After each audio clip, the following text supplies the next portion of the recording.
Hi viewers, నమస్కారం. నేను doctor Sunitha, consultant 49 fertility centre, Tirupati branch. ఈరోజు నేను ఒక ఇంపార్టెంట్ టాపిక్ గురించి మాట్లాడుతున్నాను. చాలామంది అడుగుతుంటారు, ఇది బ్లడ్లో బీటా హెచ్సిజీ అంటే ఏంటి, మాకు ప్రెగ్నెన్సీ కన్ఫర్మేషన్కి యూరిన్లో చెక్ చేసుకుంటాం కదా, మళ్ళీ బ్లడ్ టెస్ట్ వల్ల యూజ్ ఏముంటుంది అనేసి ఇట్లా కొంతమంది అడుగుతుంటారు అనమాట. మామూలుగా మనము ప్రెగ్నెన్సీ సస్పెక్ట్ చేసేటప్పుడు జనరల్గా యూరిన్ ప్రెగ్నెన్సీ టెస్ట్లోనే చూస్తాము. అలా కాకుండా కొంచెం హై రిస్క్ కేసెస్, లేదు ఇంకా డౌట్ఫుల్గా లైట్గానే వచ్చింది ప్రెగ్నెన్సీ టెస్ట్ అన్నప్పుడు బ్లడ్లో కూడా చెక్ చేసుకుంటాం అన్నమాట.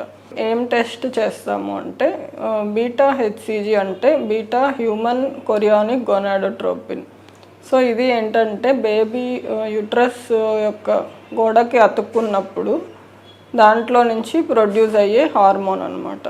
సో ఇది మదర్ యొక్క బ్లడ్లో సర్క్యులేట్ అయ్యి మళ్ళీ యూరిన్లో నుంచి కూడా వస్తుంది. మనం యూరిన్ ప్రెగ్నెన్సీ టెస్ట్లో కూడా ఈ హార్మోన్నే డిటెక్ట్ చేస్తాము. కాకపోతే ఏంటంటే దాంట్లో జస్ట్ మనకి పాజిటివా నెగిటివా అనేది మాత్రమే తెలుస్తుంది. బ్లడ్ టెస్ట్లో ఏమవుతుందంటే మనకి వాల్యూ కూడా తెలుస్తుంది అనమాట. సో ఈ బీటా హెచ్సిజీ వాల్యూని టెస్ట్ చేసుకున్నాక ఎలా ఇంటర్ప్రెట్ చేయాలి అంటే జనరల్గా ఏంటంటే <5 ఉంటే నెగిటివ్ అని చెప్తాము. అలా కాకుండా 5 to 50 వరకు ఉంటే కొంచెం డౌట్ఫుల్ జోన్ అనమాట.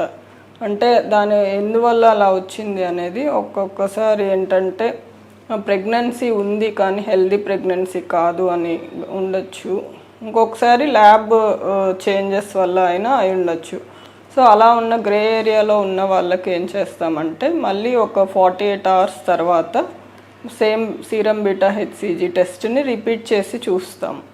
వాళ్ళలో అంటే వాల్యూ పెరుగుతుంది అంటే ప్రెగ్నెన్సీ కొంచెం ముందుకు వెళ్ళే ఛాన్సెస్ ఉంటాయి అనేసి, లేదు అంటే కనుక ఇంకా దాని ద్వారా ఫాలో అప్ చేసుకోవాల్సి ఉంటుంది.